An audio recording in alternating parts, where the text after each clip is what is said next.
Paano mag-pin ng message sa Messenger? At saan ito mahanap kapag napin mo na ang message nila? Kung gusto mong malaman, ay sundan mo lang ang steps na ito. Open mo ang Messenger at i-click mo ang profile ng kachat mo. At dito guys, ay ilong press mo lang ang message na gusto mong ipin.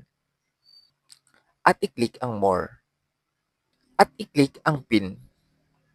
Pagkatapos ay i-back lang natin.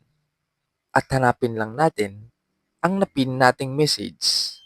I-click ulit ang profile ng kachat mo. At i-click ang profile sa itaas. At dito guys, ay i-click mo lang ang pin message.